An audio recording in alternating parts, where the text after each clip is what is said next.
ओम श्री गणेशाय नमः। गादि सुन के हृदय से रामा मुनि हरि अरे सुसिय रामा अजिमय खाणे नौकुमय रामा अजो न बूझे अबुझ सिय रामा दीन दयाल विरत संभारे हरौ नाथ मम संकट भारे।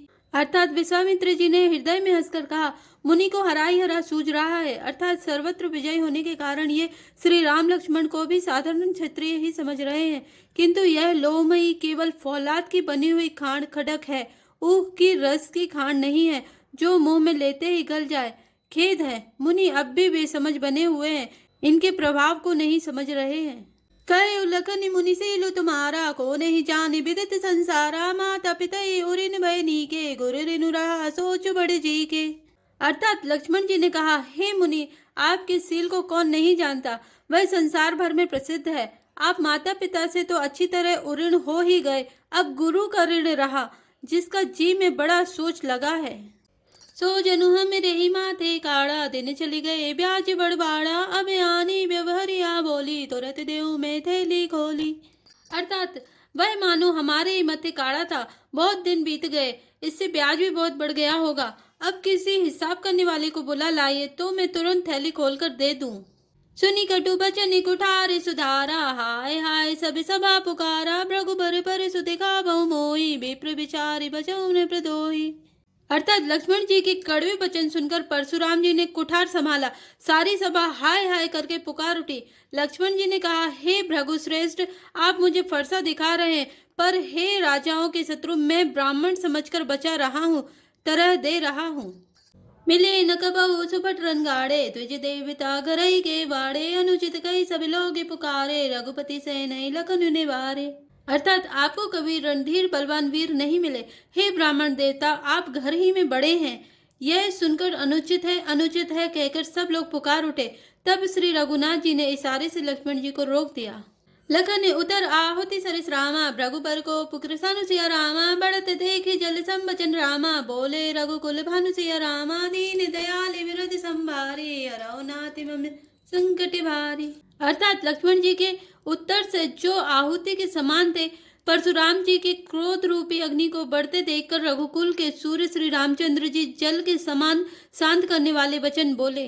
नाते करौ बालक पर छो सूद दूध मुख करई न को जो पे प्रभु प्रभाव कछु जाना तो की बराबरी करत अयाना। अर्थात हे नाथ, बालक पर कृपा कीजिए, इस सीधे और दुध मुहे बच्चे पर क्रोध न कीजिए। यदि यह प्रभु का आपका कुछ भी प्रभाव जानता तो क्या यह बेसमझ आपकी बराबरी करता। जो लरिका कछु अचगरी करही गुरु पितु मातु मोद मन भरही करी कृपा से सुसेवक जाने तुम समिशील धीर मुनि ज्ञानी। अर्थात बालक यदि कुछ चपलता भी करता है तो गुरु पिता और माता मन में आनंद से भर जाते हैं, अतः इसे छोटा बच्चा और सेवक जानकर कृपा कीजिए। आप तो समदर्शी सुशील धीर और ज्ञानी मुनि हैं। राम बचन सुनी कछु के जुड़ाने गए कछु लखन बहुरी मुस्काने हसत देखी न किस रिस व्यापी राम तोर भ्राता बड़ पापी। अर्थात श्री रामचंद्र जी के वचन सुनकर वे कुछ ठंडे पड़े। इतने में लक्ष्मण जी कुछ कहकर फिर मुस्कुरा दिए। उनको हंसते देखकर परशुराम जी के नख से सिख तक सारे शरीर में क्रोध छा गया। उन्होंने कहा, हे राम, तेरा भाई बड़ा पापी है। गौर शरीर श्याम मन माही काले कूटि मुख पय मुख नाही सहज टेढ़ अनुहरई न तोई नीच मीच सम देख न मोही। अर्थात यह शरीर से गोरा पर हृदय का बड़ा काला है, यह विस्मुख है, दुध मुहा नहीं, स्वभाव से ही टेढ़ा है, तेरा अनुसरण नहीं करता, तेरे जैसा सीलवान नहीं है, यह नीच मुझे काल के समान नहीं देखता। लखन कहो हंसी सुनो मुनि रामा क्रोध पाप कर मूल सिया रामा जय बस जन अनुचित करे रामा जय विश्व प्रतिकूल सिया रामा दीन दयाल विरत संभारे हरौ नाथ मम संकट वारे। अर्थात लक्ष्मण जी ने हंसकर कहा, हे मुनि सुनिए, क्रोध पाप का मूल है, जिसके बस में होकर मनुष्य अनुचित कर्म कर बैठते हैं और विश्व भर के प्रतिकूल चलते सबका अहित करते हैं। मैं तुम्हारे अनुचर मुनि राया परिहरि को पुकरई अभिदाया टूटे चाप नहीं चुरई रिसाने बैठे हो यही पाए पिराने। अर्थात हे मुनिराज, मैं आपका दास हूँ, आप क्रोध त्याग कर दया कीजिए। टूटा हुआ धनुष क्रोध करने से जुड़ नहीं जाएगा, खड़े खड़े पैर दुखने लगे होंगे, बैठ जाइए।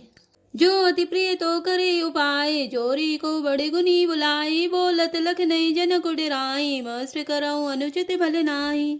अर्थात यदि धनुष अत्यंत ही प्रिय हो तो कोई उपाय किया जाए और किसी बड़े गुणी कारीगर को बुलाकर जुड़वा दिया जाए। लक्ष्मण जी के बोलने से जनक जी डर जाते हैं और कहते हैं, बस चुप रहिए, अनुचित बोलना अच्छा नहीं। थर थर कांपई पुरि नर नारी, छोटे कुमार खोट बड़ भारी, प्रभुपति सुनि सुनि निर्भय वाणी, रिस तन जरई होय बलहानि।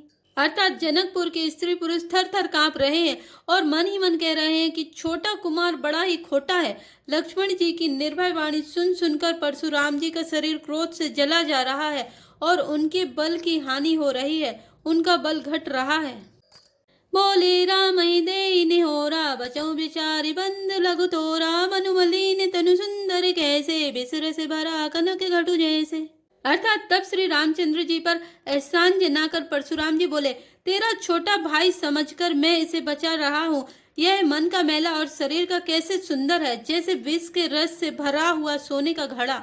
सुनि लक्ष्मण बेसे बहुरी रामा, नयन तरे रे राम सिया रामा, गुर समीप गवने सकुच रामा, परिहरि बानी बम सिया रामा, दीन दयाल विरति संभारी, रघुनाथ मम संकट भारी। अर्थात यह सुनकर लक्ष्मण जी फिर हंसे। तब श्री रामचंद्र जी ने तिरछी नजर से उनकी ओर देखा, जिससे लक्ष्मण जी सकुचाकर विपरीत बोलना छोड़कर गुरु जी के पास चले गए। अति विनीत मृदु शीतल वाणी, बोले राम जोरि जुग पानी, सुनऊ नाथ तुम सहज सुजाना, बालक बचन करई नहीं काना।